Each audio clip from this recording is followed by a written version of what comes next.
आप देख रहे हैं न्यूज बीट पारस जहांजेब के साथ। मार्च मुकाबला, लीक्स, तहकीक और अहल या ना अहल, ये हैं वो बीट्स जिन पे बात करेंगे आज न्यूज बीट में।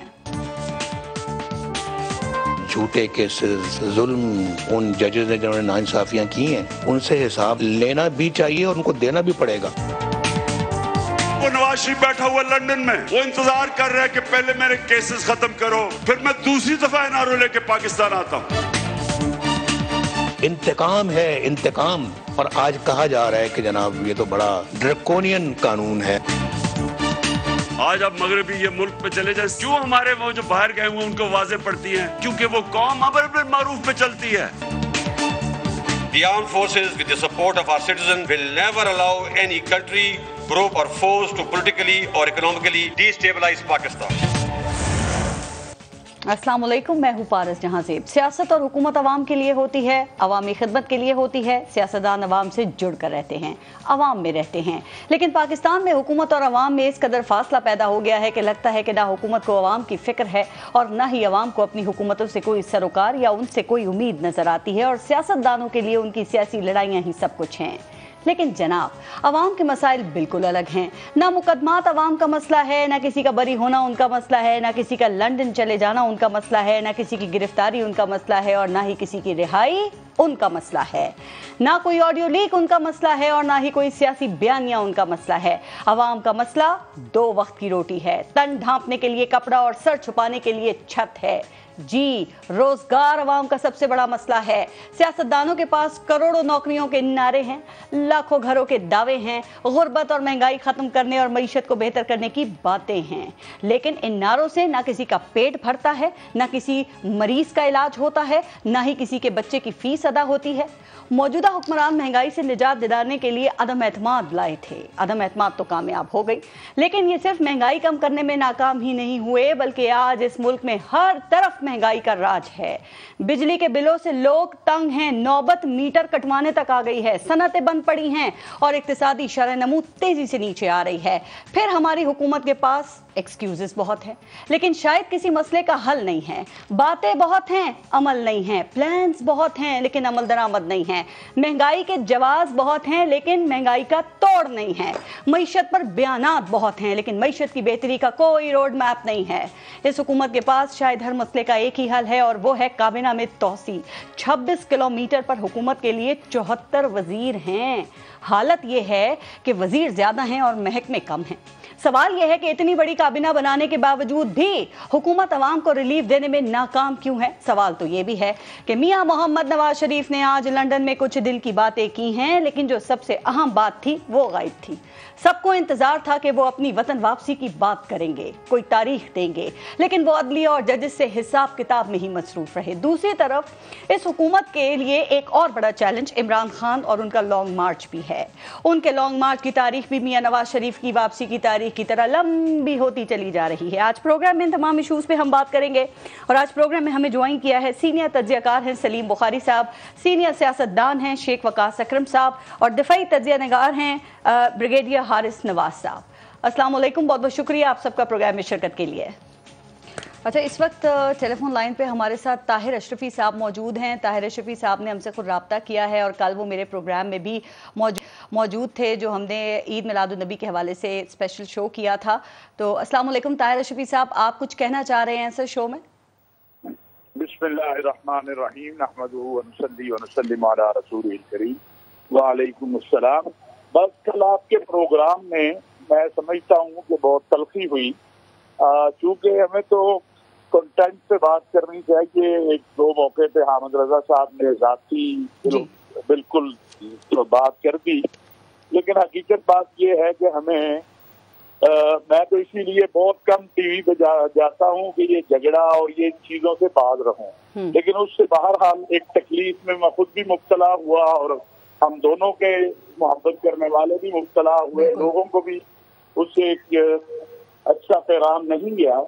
तो मैं समझता हूँ ये एक अफसोसनाक बात थी जिसको बहरहाल अगर मैं हक पर भी हूँ, दुरुस्त समझ भी हूँ, तब भी मुझे उस पर अफसोस का इजहार करना चाहिए जी। और उस पर जो है मैं समझता हूँ अगर उनकी को मेरी ऐसी बात से दिल आजारी हुई हो तो हम नहीं होनी चाहिए थी।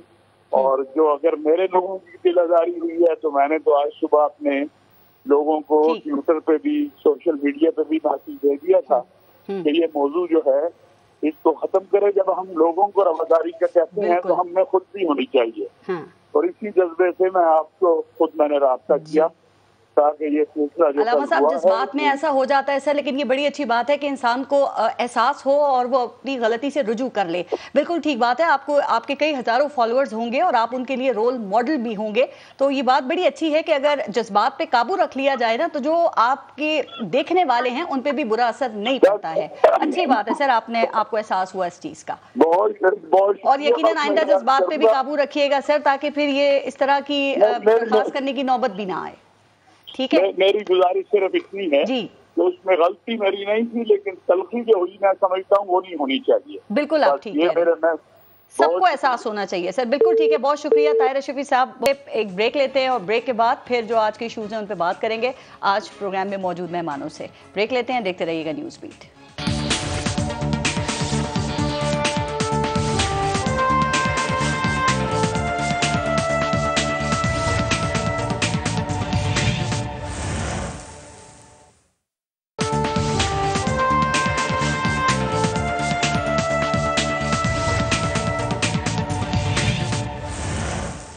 सलीम बुखारी साहब, आपसे शुरू करते हैं। इमरान खान ने एक माह से पूरी कौम को और इदारों को बड़े सस्पेंस में डाला हुआ है कि लॉन्ग मार्च की तारीख देंगे। क्या वजह लगती है सर, अभी तक वो तारीख क्यों नहीं दे पा रहे हैं? और ये जो सस्पेंस है इसका क्या मकसद हो सकता है? कोई इस बार स्ट्रैटेजी तब्दील करना तो मकसद नहीं है उनका? बहुत शुक्रिया, पारिस साहब ने बहुत अरसे के बाद मुझे याद किया, मैं हाजिर हो गया हूँ आपके प्रोग्राम में। बहुत शुक्रिया सर। गुजारिश ये है कि इमरान खान साहब जो हैं उनको दूसरी चढ़ाई करने से पहले पिछली दफ़ा जो चढ़ाई की थी उसके नतायज और उसके जो हकायक हैं उस पर गौर करना बहुत ज़रूरी है। इसी तरीक़े की धमकियाँ उस वक्त भी थी, इसी तरीके की धमकियाँ अब भी हैं। तब भी कहा गया था कि इंसानी सरों का एक समंदर यानी सुनामी आ रहा है जो हर चीज़ को तिनके की तरह बहा के ले जाएगा। और उससे पहले कई महीनों तक जलसों के अंदर उसकी तैयारी और सब कुछ हमारे सामने है, लेकिन फिर जो हुआ वो हमने सब ने देखा। अब खान साहब के लिए ऑप्शन ये है कि वो अगर तो आखिरी मार्के के तौर पे आ रहे हैं और सब कुछ दांव पर लगाने के लिए तैयार हैं तो अलग बात है, लेकिन अगर हकायक को रखा जाए सामने तो बड़ी अजीबोगरीब कैफियत है कि एक तरफ तो ये कौम सैलाब की तबाहियों से नबुर्द आजमा है और दूसरी तरफ जलसे पे जलसा हो रहा है। यानी ये जो डिस्कनेक्ट है ये बड़ा अजीबोगरीब है, लोगों को इसके ऊपर बहुत हैरत है। यही हाल पंजाब गवर्नमेंट का भी है। परवेज़ इलाही साहब लंदन बैठे हुए हैं और हुकूमत कहीं नज़र आ नहीं रही है। अगर आप सदर्न पंजाब के इलाकों को देखें हाल, तो शेख साहब आपके साथ हैं, ये आपको बताएंगे कि क्या हाल है। तो जब ये डिस्कनेक्ट रहेगा पब्लिक का तो मेरे ख्याल से फिर सलीम बुखारी साहब ज्यादा कनेक्ट है, क्योंकि कहा जाता है खान साहब का जो सपोर्ट बेस है वो बड़ा मजबूत है और अभी भी उनके साथ मौजूद है। पंजाब हुकूमत भी इस बार उनके साथ है। आपको नहीं लगता कि कोई स्ट्रेटेजी मुख्तलिफ इस वक्त हो सकती है? चूंकि कहा जा रहा है कि उनके पहले से लोग इस दफा इस्लामाबाद में मौजूद होंगे और बाकी जो है वो काफिले इस्लामाबाद से रावलपिंडी में दाखिल होंगे। पीटीआई कह रही है कि इस दफा तो ये गवर्नमेंट की जो तैयारियां हैं ये धरी की धरी रह जाएंगी। सर वो कह रहे हैं सरप्राइज देंगे हम हुकूमत को। देखिए, मैं इस बारे में 2-3 बातें अर्ज कर दूं।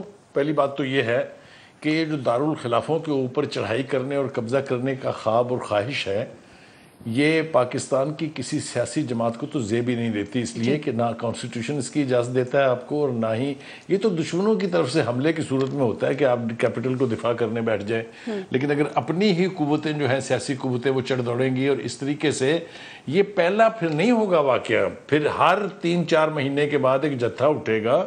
आपने देखा हुआ जत्थों का हाल, कुछ देर पहले की बात है जब हुकूमत बिछी हुई थी जमीन के ऊपर और निगोशिएट कर रही थी। मैं नाम लेना नहीं चाहता हूँ, लेकिन आपको पता है मेरा इशारा किस तरफ है। फिर इस तरह के जत्थे आएंगे और आपका ख्याल है कि खान साहब फिर हुकूमत कर पाएंगे आराम से? पहली बात तो यह है कि उस तरह के जत्थों से निपटने की ना हिम्मत है खान साहब में और ना ही उनके क्राउड में वो ट्रेनिंग है या वो 2014 का धरना और बात थी पारस, उसमें एलिमेंट जो था वो तारुल कादरी साहब के एक्टिविस्ट थे। पीटीआई के जो वर्कर या पीटीआई के जो लोग हैं ना, सपोर्टर जो है खान साहब के, वो नहीं थे। वो 2 दिन नहीं बैठ सकते थे वहाँ। आपको पता है शाम को मेला लगता था, तराने वराने होते थे, उसके ऊपर नाराबाजी होती थी और रात को वीरान हो जाता था वो, सवाए उन एक्टिविस्ट के जो वहाँ खैमे लगा के बैठे हुए थे। तो ये जो मुहासरा करने की बात की जा रही है ना, मुझे इसके ऊपर बहुत हैरत है। मुझे नहीं समझ में आती कि कैसे ये होगा। देखिए फेडरल गवर्नमेंट चाहे 17 किलोमीटर की है चाहे 27 किलोमीटर की है, उसकी डिस्पोजल के ऊपर वो सारे लॉ एनफोर्सर्स मौजूद हैं जो इस मुल्क के दिफा के लिए, चाहे वो FC है, चाहे वो रेंजर्स है, चाहे वो फौज है। रेड जोन का खतरा था कि वहां तक लोग ना पहुंचे, वहां तक ना पहुंचने देने का आखिरी अरबा राणा सनाउल्लाह ने इस्तेमाल कर लिया, handing it over to the army. तो सूरत हाल इतनी आसान नहीं है कि you walk in. Army chief ने जो PMA में खिताब किया वो भी सुना होगा ना, उन्होंने भी कहा कि किसी को भी मुआशी और सियासी अदम इस्तेहकाम पैदा करने की इजाजत नहीं दी जाएगी। तो क्या लग रहा है आपको कि आर्मी चीफ का ये जो बयान है सूरत हाल में कितनी अहमियत है इस बयान की उनके? जी दोनों बयान उनके जो उन्होंने अमेरिका के दौरे के दौरान दिया और जो उन्होंने यहाँ पासिंग आउट परेड में कल काकुल एकेडमी में दिया है, दोनों बहुत हैवीली लोडेड स्टेटमेंट्स हैं। ठीक। एक तरफ वो ये कह रहे हैं कि मैंने तो रिटायर हो जाना है, लेकिन दूसरी तरफ वो ये कह रहे हैं कि ये नहीं हो सकता कि आप किसी जगह पर चढ़ाई करें और आके डिस्टेबलाइज कर दें पॉलिटिकल सूरत हाल को। ये दोनों इशारे जो हैं ये खान साहब। अभी आपने वफाकी हुकूमत का भी जिक्र किया सलीम बुखारी साहब, एक और बात फिर इस पे भी जरा अपना कमेंट कर दें कि ये जो तमाशा लगा हुआ है इसको आप कैसे देखते हैं कि एक तरफ हुकूमत ने सेनेटर सैफुल्लाह दियाजी और हामिद ज़बान को गिरफ्तार कर लिया है, दूसरी तरफ आप देखें एंटी करप्शन पंजाब ने IG इस्लामाबाद को तलब किया और राना सनाउल्लाह जो कि वजीर दाखिला हैं उनके भी नाकाबिले जमानत गिरफ्तारी वारंट्स जारी कर दिए हैं। ये हम क्या 80 और 90 की तिहाई में वापस पहुंच गए हैं, या आप समझते हैं कि ये सूरत हाल इसकी तो कभी एग्जाम्पल ही नहीं मिलती? सर अगर आप मुझसे ईमानदारी से पूछें तो मेरा नहीं ख्याल कि ये जो कुछ अब हो रहा है इसकी कोई मिसाल पाकिस्तान की 70 साल तारीख में है। ठीक। न 70 साल में कभी इस्लामाबाद पर चढ़ाइयाँ हुई थी और ना 70 साल के अंदर फेडरेशन और इकाई के दौरान इस किस्म की मुखासमत थी कि मैं अब हवाले नहीं देना चाहता। शौकत तरीन साहब की जो वीडियो लीक हुई थी तैमूर झगड़ा साहब के साथ, कभी आपने सुना था पाकिस्तान की तारीख में कि ये होता है कि आप IMF को खत लिख दें कि जनाब हम तो पैसे नहीं देंगे आपको? ये सूबों ने कभी किया था? तो बहुत कुछ ऐसा हो रहा है जिसका ना कोई प्रेसिडेंट है ना जिसकी कोई मिसाल है, और यही वो चीजें होती हैं जो किसी भी मुआशरे को, किसी भी मुल्क को, किसी भी कौम को तबाही के दहाने पे पहुंचा देती। ठीक। शेख वकास अकरम साहब, आपने कई लॉन्ग मार्चेस देखे होंगे ना सर, खान साहब भी 2 लॉन्ग मार्च कर चुके हैं और उससे वो हुकूमत गिराने का जो उनका टारगेट था उसमें कामयाब नहीं हो सके। क्या ख्याल है कि आपके ख्याल में इनके इस्लामाबाद अब आने के क्या मकासद हो सकते हैं और ये लॉन्ग मार्च की तारीख देने में ये इतना क्यों देर की जा रही है? कहीं खान साहब किसी नताइज का इंतजार तो नहीं कर रहे कि फिर उसके बाद कश्तियां जलाकर निकलेंगे हम? देखिए पारस, बात यह है कि लॉन्ग मार्च हमेशा किसी भी जमात के लिए, चाहे वो सियासी हो या वो रिलीजियस हो, वो एक आखिरी कार्ड होता है और उस आखिरी कार्ड के बाद या फिर आर होता है या पार होता है। तो मैं ये समझता हूँ कि लॉन्ग मार्च लास्ट टाइम हुआ और किसी को अच्छा लगे या ना लगे, at the end of the day PTI के वर्कर्स जो थे they made it to the red zone, they were there. ये जो मर्जी कहे कि दरख्तों को आग लगी, फलान हो गया, टींग हो गया, but at the end of the day नौजवान, बच्चे बच्चियां, लड़के लड़कियां, औरतें मर्द सारे हमने देखे कि रेड जोन में पहुंच गए। उनकी तादाद कम ज़रूर हो सकती है, फिर खान साहब भी एक हद तक करीब आ गए जहाँ से वो वापस गए, आपने देखा होगा। सो यहाँ तक तो लास्ट टाइम भी पहुँच गए थे, उसके बाद कुछ अवामिल थे जिसकी वजह से उनको वो तर्क करना पड़ा और उनको वो जाना पड़ा। आज से 2 दिन पहले इमरान खान साहब ने ये कहा कि मेरे पास अभी और भी ऑप्शंस मौजूद हैं। अगर आपको याद हो 2 दिन पहले उन्होंने एक तकरीर में मेंशन किया। तो मैं ये समझता हूँ कि क्योंकि long March is usually the last card, उससे पहले जितनी ऑप्शंस हो वो एक्सरसाइज कर लेनी चाहिए, क्योंकि खान साहब कह रहे हैं कि हमारे पास और ऑप्शंस हैं, तो हो सकता है कि सड़कें बंद करने का कह रहे थे उन ऑप्शंस को इस्तेमाल करने और भी कोई ऑप्शंस हो सकती हैं, सड़कों के अलावा और बहुत से मामला होते हैं। सवाल मेरा आपसे ये था कि चलिए ये सारे ऑप्शंस भी अपना लें और लॉन्ग मार्च भी कर लें, अब ये हासिल क्या करना चाहते हैं? क्योंकि फर्ज करें कि अगर हजारों नहीं लाखों की तादाद में इमरान खान के जो लोग हैं वो इस्लामाबाद आ जाते हैं सर, और वो सारी रुकावटें तोड़ देते हैं, अबूर कर लेते हैं, जैसे वो श्रीलंका में हुआ था, वजीर आजम हाउस में भी लोग घुस गए, पार्लियामेंट में भी घुस गए, हासिल क्या होगा? क्या हुकूमत गिर जाएगी? इमरान खान फिर से वजीर आजम बन जाएंगे? इदारे उनकी बात सुनने लगेंगे? क्या होगा सर? मैं बिल्कुल आपको बताता हूँ कि वैसे तो जितनी मर्जी लॉन्ग मार्च हो जाए, चढ़ाई हो जाए, खुद ब खुद तो हुकूमत नहीं गिरती है और ख़ुद ब खुद तो असम्बली नहीं टूट जाती है। ये मुल्क जो है ये इसमें एक आइन भी है, कानून भी है, कोई इस पर अमलदारी करे ना करे, मगर चीज़ें तो मौजूद हैं। तो जो आपका सवाल है मैं डायरेक्टली उसको एड्रेस करना चाहूँगा। अगर 2.5-3 लाख बंदा इस्लामाबाद में पहुँच जाए तो ऑटोमेटिकली हुकूमत नहीं गिरेगी, मगर जो इदारे हैं, इस्टेब्लिशमेंट है और जो हुकूमत वक्त है वो मजबूर हो जाएगी नया इलेक्शन करवाने पर। इंटरवीन करने में रखिएगा 2.5-3 लाख लोगों का मुतहम्मिल नहीं हो सकता इस्लामाबाद, किसी की भूल है।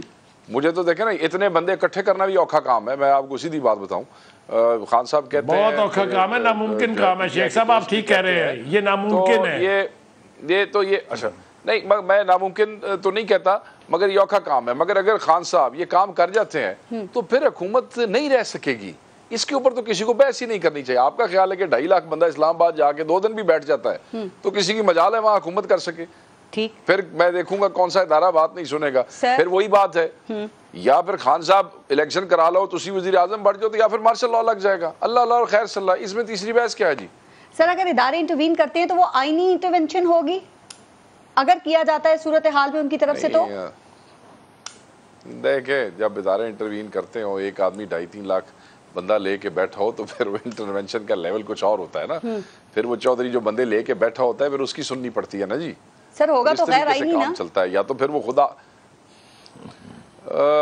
देखें, फिर वो तो ये कहते हैं कि ये हुकूमत जो है वो क्योंकि इम्पोर्टेड है, वो तो ये समझते कि ये भी गैर आईनी है। ठीक, अब हम किसकी आंखों से देखें और किसको देखें? हम जिसकी ऐनक लगाएंगे उससे हमें पाकिस्तान मुख्तलिफ भी नजर आएगा। ठीक, शेख वकास अकरम साहब आपने आर्मी चीफ का बयान सुना? I agree with you. उन्होंने कहा किसी को मुआशी और सियासी अदम इस्तेकाम पैदा करने की इजाजत नहीं देंगे, लेकिन कहा जा रहा है कि जो कुछ खान साहब करने जा रहे हैं ना उसके बाद ये सब कुछ हो सकता है। तो आपके ख्याल में फिर फौज किसके साथ खड़ी होगी? मेरी बात सुने, मैं आपको बताता हूँ। आर्मी चीफ बहैसियत आर्मी चीफ ऑफ पाकिस्तान, क्योंकि एक न्यूक्लियर कंट्री है, एक रिस्पॉन्सिबल आर्मी चीफ के हवाले से उनका यही बयान बनता था, उनको यही देना चाहिए था और यही ठीक था। बट अगर प्रॉब्लम ये है कि अगर इजाज़त होती तो खान साहब तो पिछली दफ़ा ही धरने में ले जाते इस्लामाबाद, पिछले लॉन्ग मार्च में इस्लामाबाद ले जाते। इजाज़त तो उस वक्त भी नहीं थी, मगर खान साहब आप ये कहते हैं कि मुझे शायद इजाज़त की ज़रूरत नहीं है। तो अगर वो इजाज़त के बगैर आने की कोशिश करेंगे तो फिर मसाइल पैदा होंगे, और मसाइल पैदा होने से चीज़ें हो सकता है कि ना इस करवट बैठे ना उस करवट बैठे। ठीक, कहीं ऊंट आप इमरान खान की तकरीर सुन रहे हैं ना, उसमें कुछ 3 एतराज़ात खान साहब की तकरीर में शेख वकास अकरम साहब इस वक्त सुनाई दे रहे हैं और खान साहब इस पे बात कर रहे हैं। एक वो ये कहते हैं कि न्यूट्रल्स ने हक का साथ क्यों नहीं दिया। दूसरा, ये हुकूमत आर्मी चीफ की तैनाती ना करे चूंकि ये चोर डाकू करप्ट हैं। तीसरा, उनको इलेक्शन चाहिए और वो भी अपनी मर्जी के इलेक्शन कमीशन की निगरानी में। सर इसमें से कोई एक भी मुतालबा ऐसा है जो आप समझते हैं कि पूरा हो सकता हो या किया जा सकता हो? पाकिस्तान जैसे मुल्क में कोई भी मुतालबा पूरा हो सकता है। पाकिस्तान जैसे मुल्क में सब कुछ मुमकिन है। ये सिर्फ वक्त के साथ साथ वो जो बसात होती है उसके साथ साथ आपको पता चलता है। हाँ, ये हो सकता है कि ये जायज़ है या नाजायज़, इस पर बहस हो सकती है, मगर ये बहस पाकिस्तान में ना करें कि क्या ये मुमकिन है या नहीं।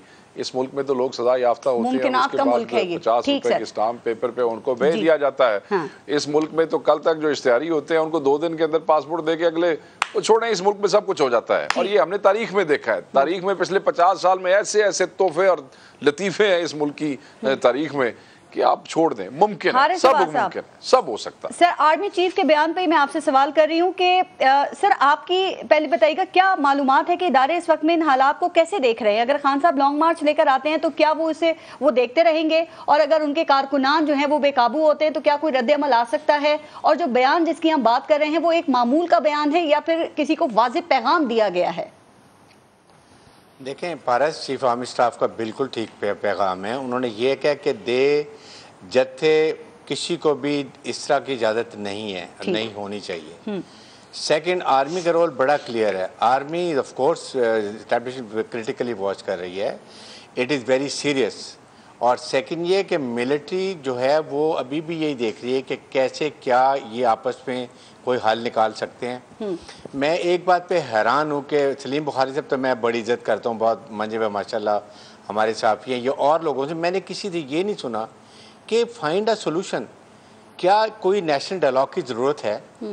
क्या इस नैरेटिव को खत्म करने के लिए हल निकालना चाहिए? सर सब तैयार है, कहा जाता है खान साहब बैठने को तैयार नहीं है, वो नहीं मानते। अब मैं ब्रेक लूं, ब्रेक के बाद आप यहीं से शुरू कीजिएगा प्लीज सर। ब्रेक लेते हैं, देखते रहिएगा news beat.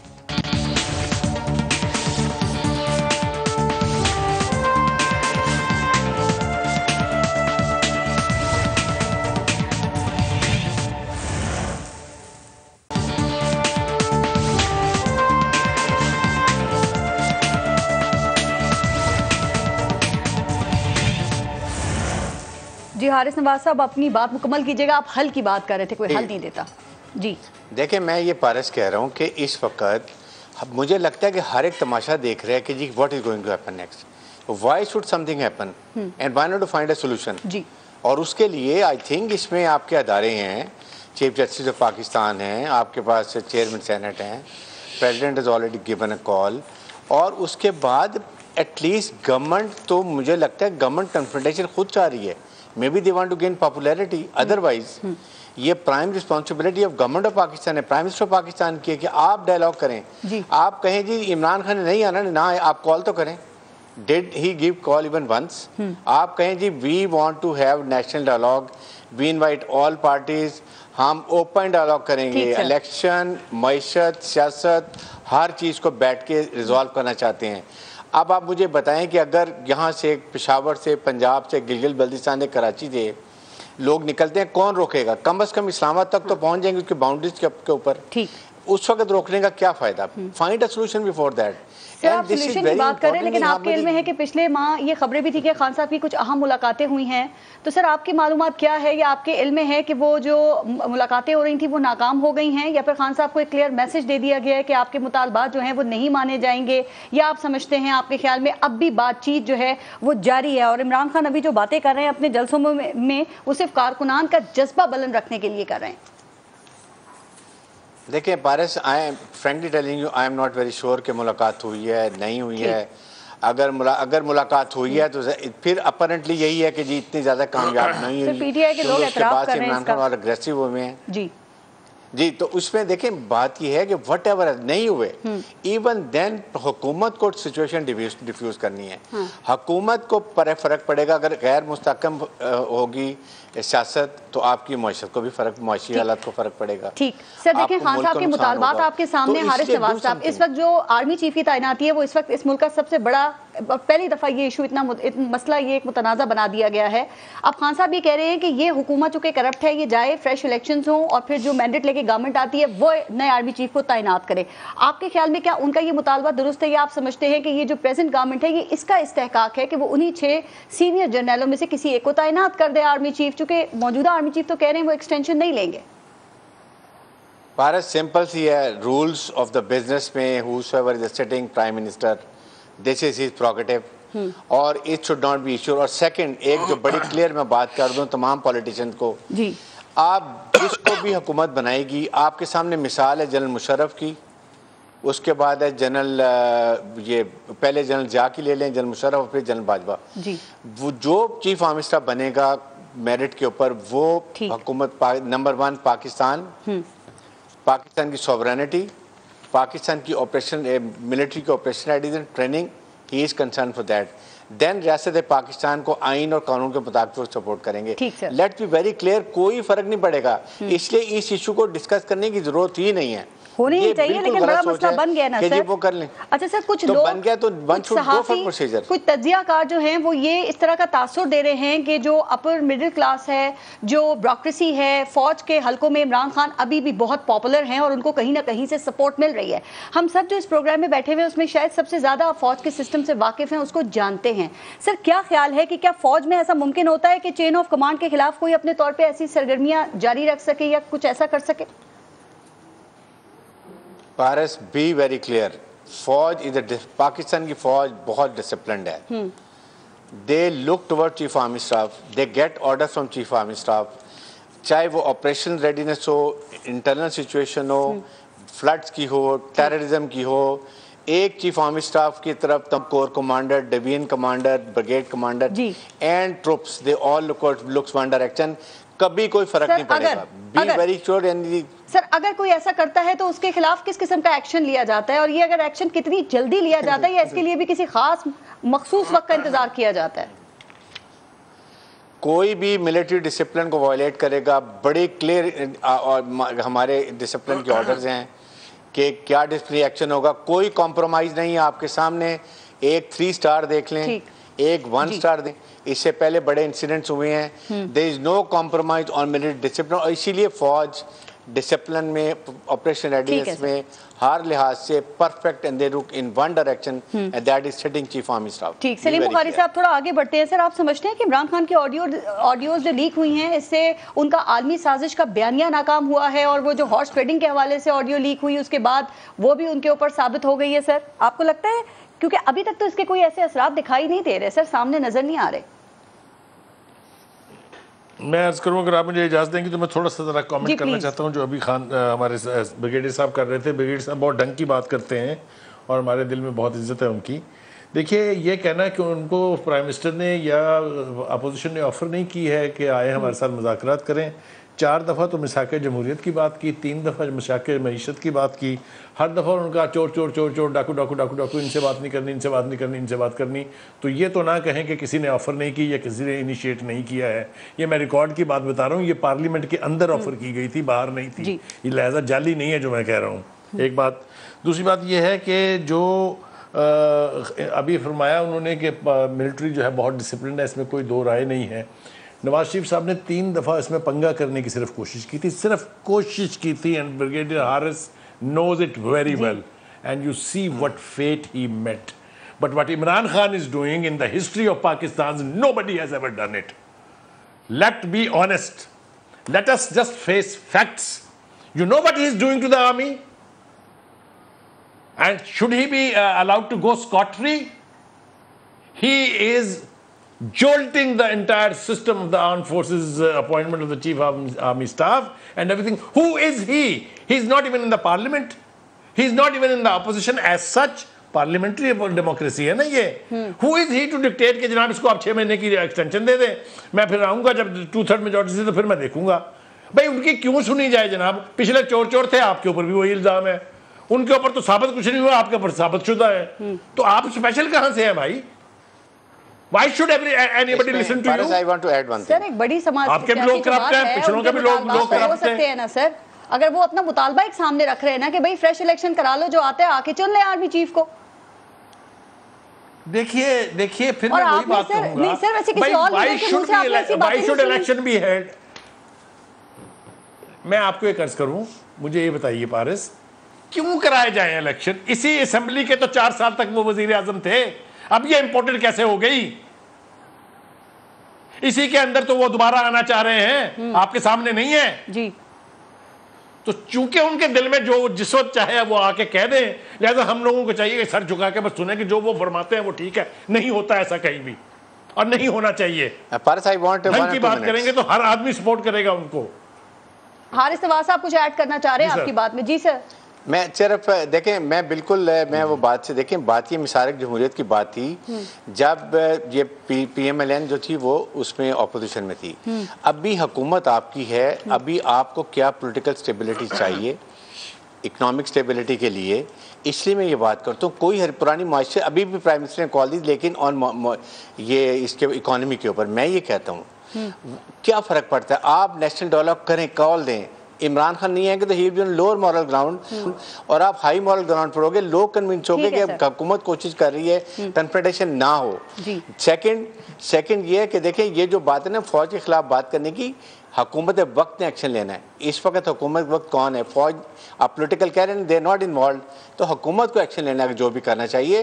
So government has to go forward and sir वो ऐसा इकबाल कह रहे हैं कि हम पक्का हाथ डालेंगे, ऐसा हाथ नहीं डालेंगे कि इजीली जान छूट जाए। सलीम बुखारी साहब, मैंने जो सवाल किया था जरा आप उसका जवाब दें, और आपके ख्याल में सियासत का पहला फर्ज क्या है कि ये इमरान खान को झूठा साबित करें, उसको करप्ट साबित करें, या आपके ख्याल में इनको पहले तहकीकात करना चाहिए कि ये जो ऑडियो लीक्स जिसकी बुनियाद पर ये सारी बातें हो रही हैं, तो भाई ये कैसे रिकॉर्ड हुई हैं, ये किसने इसको लीक किया है, वो जो हैकर है वो कहाँ बैठा हुआ है, वो कितनी आसानी से ये कैसे लीक कर रहा है? सर ये एक बहुत बड़ा सिक्योरिटी ब्रीच जो है वो भी इस मुल्क में किसी का मसला है कि नहीं, या कंटेंट यहाँ में? पारस, दो बातें मैं अर्ज कर दूं आपसे। ये तासुर कि किसी ने बाहर से आके one fine morning he got into the parliament prime minister house और रिकॉर्ड करके ले गया अपने साथ और अब वो ऐसा ऐसा रिलीज कर रहा है, ऐसा नहीं होता है। दो चीज़ें मैं वाजे कर दूं, एक तो ये कि जो VVIPs का एक प्रोटोकॉल है पूरा, जो 13-14 के करीब लोग होते हैं पाकिस्तान की हुकूमत के, उनमें आर्मी चीफ हैं, उनमें प्रेसिडेंट है, उनमें प्राइम मिनिस्टर है, उनमें chief justice of supreme court है, उसमें सेनेट चेयरमैन है, उसमें नेशनल असेंबली का स्पीकर है एंड वगैरह वगैरह, इन सब की जो मूवमेंट है वो मॉनिटर होती है जी, ये मॉनिटर होती हैं। और इनके साथ जब लोग मुलाकातें करने के लिए आते हैं वो भी रिकॉर्ड होती हैं। ये एक प्रोटोकॉल है, यानी प्राइम मिनिस्टर और इम्पोर्टेंट VIPs की सिक्योरिटी का। सवाल लीक होने का है। इस मुल्क की एजेंसीज, जी मैं आ रहा हूँ उसी तरफ आ रहा हूँ, ये करती हैं इस मुल्क की एजेंसीज। अगर कोई मुझे ये कहे कि पाकिस्तान की ये एपिक एजेंसीज, इंटेलिजेंस एजेंसीज, जिनकी दुनिया में धूम है और दुनिया मानती है कि इनसे बेहतर कोई एजेंसी नहीं है, उनके होते हुए कोई और आके रिकॉर्ड करके ले गया, तो ये तो मैं मानने के लिए तैयार नहीं हूँ ना। आप मुझे इस पे कन्विंस कर सकते हैं। सर वो तो IB की जिम्मेदारी थी ना। देखना ये है कि हु इज, आप सही कह रहे हैं, राना सनाउल्लाह की सरबराही में जो कमेटी है उसमें IB भी है, FIA भी है, ISI भी है, ये सारे मौजूद हैं। तो आपके ख्याल में कोई इससे कोई फसलत है? Should wait. देखिए that is why I am saying that we should wait for the outcome of के ये जो इन्वेस्टिगेट कर रहे हैं ये किस नतीजे पर पहुंचते हैं। मैं आपको एक बात अपने तजर्बे की बुनियाद पे कह सकता हूं कि इसका क्लू जो है वो कहीं बाहर दुनिया में नहीं बैठा है कहीं भी। ये सब कुछ जो हुआ यही है। ये मैं बहुत जिम्मेदारी के साथ कह रहा हूं। हारिस नवाज साहब ना मेरे पिछले शो में, और जहां तक इमरान खान का ताल्लुक, और एक मिनट आखिरी बात जो आपने सवाल किया था उसका जवाब रह गया है जी। देखिए ये जो कुछ भी हुआ है, ऑडियो लीक्स आई हैं, ये सच्ची हैं, झूठी हैं, ये सही हैं, गलत हैं, ये ठीक बंदों ने की, गलत बंदों ने की। इमरान खान साहब के सारे बयानिए पर पानी फिरा है। साइफर वाली कहानी अब नहीं बिक रही है, मैं आपको लिख के देने के लिए तैयार हूँ। और जो उनकी ये खरीदो फरोख्त वाली कहानी थी वो भी अब नहीं बिकेगी। कैसे हो सकता है? फॉरेंसिक तो होने दें। देखिए मैं आपको कि ये मैंने तो पहले आपसे कहा कि we should wait for the outcome of that investigating committee कि क्या निकलता है उसमें से। लेकिन मैं आपको ये बता दूं कि अगर तो आप ये निकालना चाहते हैं उस साइफर में से, तो फिर इस मुल्क की दो epic intelligence agencies have already thoroughly investigated कि उसमें कहीं कोई कॉन्स्पिरेसी का एलिमेंट है या नहीं है। चाहे वो नेशनल कमेटी, नेशनल सिक्योरिटी की कमेटीज थी, उनके अंदर ये बात वाजे कर दी गई थी। इसको बस जितना बिकना था ये बिक गया। शेख वकास अकरम साहब, जितना बिकना था क्या वाकई बिक गया? आपके ख्याल से इस लीक से क्या इमरान खान की पॉपुलैरिटी पे कोई फर्क पड़ा? और दूसरी बात, इमरान खान कहते हैं मरियम नवाज जाली ऑडियो और वीडियोस बनाने में PhD हैं। उन्होंने इमरान खान की डीप फेक जो वीडियोस हैं वो भी तैयार की हुई हैं। खान साहब ये क्यों बात कर रहे हैं? वो प्रीएम्प्ट कर रहे हैं कि वाकई कुछ ऐसा लीक होने वाला है? देखिए पहली बात तो ये है कि बुखारी साहब मेरे बड़े भाई हैं, बसद एहतराम मैं थोड़ा सा इनसे इख्तलाफ करूंगा। मैं ये समझता हूँ कि ये जितनी ऑडियो लीक्स आई है जी और जितनी आने वाली है, सो फार उससे खान साहब की जो पजीराई है और खान साहब की जो पॉपुलैरिटी है उस पर कोई फ़र्क नहीं पड़ा। मैं आपको एक मिसाल देता हूँ। मिसाल ज़रा थोड़ी अगर आप इजाज़त दे तो, मियाँ साहब के बारे में हमने सुना, अल्लाह ताला उनको सेहत दे और लंबी ज़िंदगी दे, मेरी दुआ है हमेशा, कि मियाँ साहब के ब्लड प्लेटलेट्स जो हैं वो बिल्कुल नीचे चले गए हैं और खुदा न खास्ता मियाँ साहब अपनी आखिरी सांसें गिर रहे हैं। और उसके बाद एक दिन 2 दिन गवर्नर जा रहा है, जहाज़ ऑफ़र हो रहे हैं और फिर बिल्कुल ही प्लेटलेट्स नीचे चले गए हैं। फिर एक डॉक्टर, फिर दूसरा डॉक्टर, फिर तीसरे डॉक्टर ने भी कह दिया कि पाकिस्तान है जिस मर्द इलाज ही कोई नीचे, ठीक है। अच्छा, उसके बाद अगले दिन मियाँ साहब पैंट शर्ट पहन के बड़े हशाश पशाश उठे और थम्स अप करते हुए पूरे पाकिस्तान को विदाउट एयर एम्बुलेंस, वो एयर एम्बुलेंस नहीं थी, कतरी रॉयल जो फ्लीट था उसका एक जहाज़ था, उसके अंदर बैठे और बैठ के लंदन चले गए। सारी पंजाब हुकूमत की रिपोर्ट थी। मुझे ये बताएं भाई, जो नून लीग वाले हैं उन्होंने मियाँ साहब के इस एक्शन के बाद नवाज शरीफ को छोड़ दिया?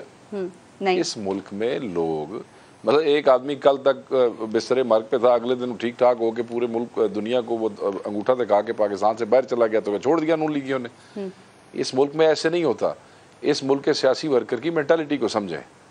पारस मुझे कुछ अर्ज करना है इस पे। उसकी अच्छाइयों, बुराइयों, कहानियों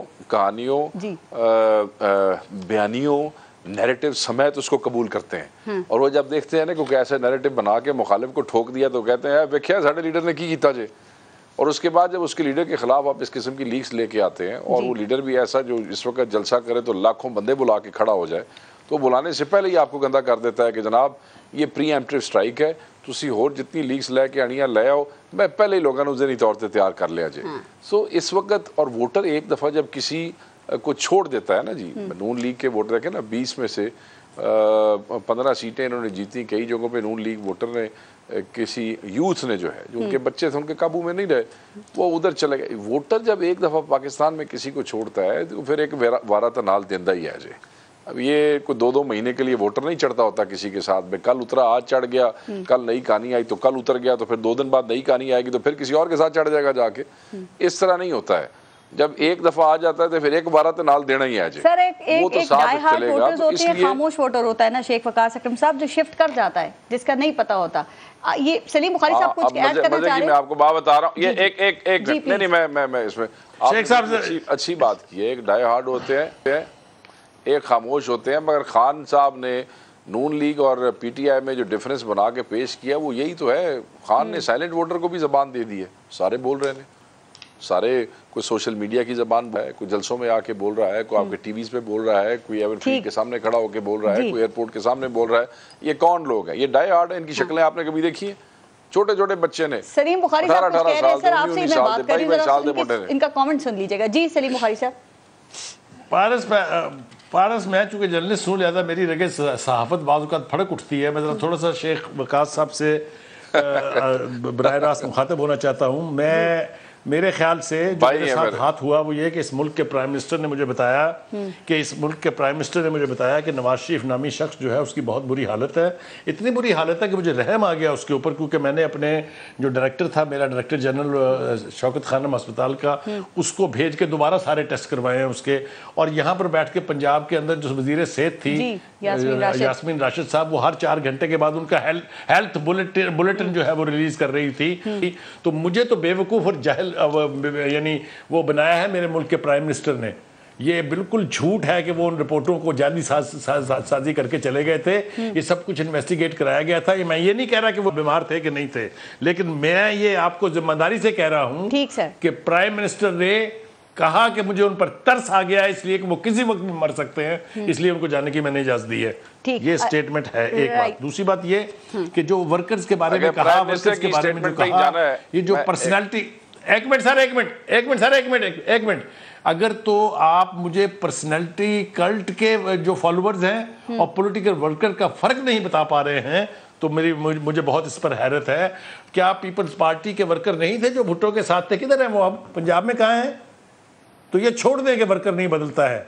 वर्कर इतनी जल्दी शिफ्ट करता है कि आप सोच भी नहीं सकते हैं। और पर्सनैलिटी कल्ट का वर्कर तो अभी नजर आ रहा है ना, वो कभी भी लास्टिंग नहीं होता। हमने तारीख में बहुत कुछ देखा हुआ है। जी मैं जवाब देना चाहूंगा। जी प्लीज। मैं बुखारी साहब बड़े सीनियर है, इनकी राय का एहतराम करते हुए फिर इख्तलाफ से कहूँगा कि इस मुल्क में तमाम पॉलिटिकल पार्टीज तकरीबन कल्ट बन चुके हैं, इसलिए इस बहस का भी फ़ायदा कोई नहीं है।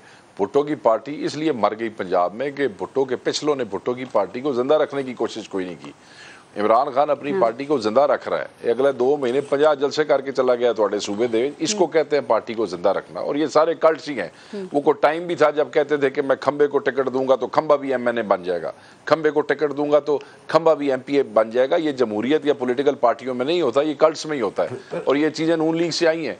जहां तक ये रह गई बात, उनका फिर हाल भी याद रखिए ना। बड़े इन्होंने कहा कि उनका हाल भी याद रखना चाहिए। सर मुझे जरा एक मिनट जी, इन्होंने यहाँ पे कहा, मेरे भाई ने निहायत मेरे लिए मोहतरम है, इन्होंने कहा जी कि इमरान खान साहब ने ये बताया कि वो बीमार। बिल्कुल ठीक कह रही, I agree with him. Imran Khan साहब ने ये बताया और उन्होंने अपनी कैबिनेट से ये कहा कि उसको जाने दो, क्योंकि हाँ ठीक हो गया जी। तो उससे अगले दिन फिर उन्हीं से इमरान खान ने कहा कि वो फ्रॉड करके चले गए। और मैंने दसो तुम इमरान खान की पिछली गल तो यकीन करोगे या अगली गल तो यकीन करोगे? 2 दिन का फर्क सी। अब ये फैसला भी अपनी मर्जी के मुताबिक करना। ऐसे बंदे नोसी जाने को साडा वजीर आज़म माशाल्लाह माशाल्लाह, ऐसा आदमी हमें वजीर आज़म चाहिए जिसकी आज की बात का कल पता नहीं, कल की का परसों पता। मेरी जाती ना मेरी जाती राय में उसमें नहीं। देखे ये तुसी क्या है ना, मैं तुसी फरमाया वाला, ये आप कौन होते हैं? सर मेरी गल तो सुन लो जरा जल्दी प्लीज। मैं सिर्फ ये कहना चाहता हूँ, अगर लोग उसके पीछे हैं तो तुसी मैं कौन है जी? अगर लोग उन्हें वोट देंगे तो तुसी कौन हो तो मैं कौन? लोगों ने फैसला करना है। आप पे इलेक्शन होएगा तो पता लग जाएगा ये बात कौन है ठीक वज़ीर है। आज़म है, हारिस कौन है भाई साहब, कौन है हारिस सर हारिस अल्लाह ताला साहब, आपको टाइम जिंदगी दे, थोड़ा आप सा भी रह गया। यही है शेख साहब, मैं भी इधर ही हूँ। देखें पारस जी हारिस नवाज पारस साहब। बात ये है कि देखें मेरा ये पॉइंट है कि इमरान खान की जो लैंग्वेज थी कि चोर डाकू वटएवर बिल्कुल गलत थी। And now the whole of PMLN की लीडरशिप उनके ट्यून पे डांस कर रही है। फ्रॉडिया, सर से पांव तक फ्रॉडिया, फ्लाम फ्रॉडिया। You need to build your counter narrative. और काउंटर नैरेटिव क्या है? मैंने बड़ी दफा कहा है कि नैरेटिव ये है कि आवाम के लिए अब आप क्या प्लान कर रहे हैं, सोल्यूशन क्या है, 6 महीने में क्या डॉलर करेंगे, पीएल की प्राइस कम करेंगे, गैस बिजली क्या रिलीफ देंगे, आवाम के टैक्स डाइवर्ट करें। That is the counter narrative. Trump card उनका आखिरी पत्ता। तो ट्रम्प कार्ड क्या शायद डॉलर से कोई फर्क नहीं पड़ता, आवाम को रिलीफ दे, पता चला कि पता चला कि क्या हुआ है। सर आवाम उसी तरह पिस रही है। मुझे एक बात बताइएगा, दिस इज द नैरेटिव। ठीक हारिस नवाज साहब, वो जो पहले बात हो रही थी हमारे पास दुनिया की बेहतरीन इदारे हैं ना, आपके ख्याल में अब तक ये हैकर ट्रेस क्यों नहीं हो पा रहा है सर? देखें बात यह है कि फौज नहीं इंटरफेयर कर रही, यही मैं बात बार बार कह रहा हूँ। आप कुछ कोई तो पॉलिटिशियन को बैठना क्यों नहीं सॉर्ट कर? Why do they look towards establishment? यही तो है। फिर कहते हैं कि जब आवाम कहती फौज फौज फौज, आप क्यों ऐसा मौके देते? Improve your governance, decide yourself, sit down, have a national dialogue and find a solution. नहीं होगा, द लास्ट रिजॉर्ट है long march, find, give a chance, peace, give a chance to peace. पहले दें, उसके बाद उस स्टेज पे ना लेके जाएं जहां पर आपके लिए प्रॉब्लम्स हो, मुल्क के लिए प्रॉब्लम हो और दुनिया पाकिस्तान का मजाक उड़ाए। फौज को सर आप मेरे पिछले प्रोग्राम में मौजूद थे, आपने ये कहा था कि आईबी का ये फेलियर है, पाकिस्तान आपका ये जो आईबी का फेलियर है, ये जो ऑडियो लीक्स हुई हैं, आपने ये बात की थी और आपने कहा कि इसकी तहकीकात के लिए आईबी के सरबराह को मुस्ताफी होना चाहिए। अब राना सनाउल्लाह साहब की सरबराही में जो कमेटी बनी और जो तहकीकात कर रही है उसमें आईबी भी है, एफआईए भी है, आईएसआई भी है। आपको लगता है कि इसका कोई नतीजा सामने आ सकेगा और वो सबके लिए काबिल कबूल भी हो सकेगा? क्योंकि आपको पता है इस मुल्क की तारीख भी कि यहाँ पे जो कमीशन बनते हैं और कमेटियां बनती है ना, उनके नतीजे सामने नहीं आते, हर चीज को अंडर द कार्पेट कर दिया जाता है। जब आपके इंटीरियर मिनिस्टर कह रहे हैं ये प्रेसिडेंट जिस इंक्वायरी के हैं कि जी इसमें इमरान की गलती, इमरान का कसूर, इमरान गद्दार, तो वो इंक्वायरी देखें, वी कॉन्स्टिट्यूट इंक्वायरी जिसमें कम से कम न्यूट्रल लोग तो हों, जो कम से कम वो बात करें। और आईबी के देखें हसूल है कि ये स्पेशल ब्रांच और इंटेलिजेंस ब्यूरो इनकी रिस्पॉन्सिबिलिटी थी और फिर सहूलतकार अंदर से ही है, कोई बाहर से नहीं आ सकता। जब तक आपकी हमारे दहशतगर्दी जब होती है, हम कहते हैं सुसाइड बॉम्बर आया पाकिस्तान में, उसको कई सहूलतकारी मिली। So you have to find a solution. उसके लिए मेक अ टीम बैलेंस्ड जिस पे आवाम को ट्रस्ट हो। अदरवाइज ये इंक्वायरी होगी वही बात, नहीं जी ये तो फलां थी तो नहीं मानी जाएगी बात। तो दैट्स इट। हारिस नवाज साहब, सलीम बुखारी साहब और शेख वकास हकीम साहब, बहुत बहुत शुक्रिया आप सबका प्रोग्राम में शिरकत के लिए। अपना और अपने मुल्क का ख्याल रखिए। पारस जहां से को इजाजत दीजिए, अल्लाह ने के बाद।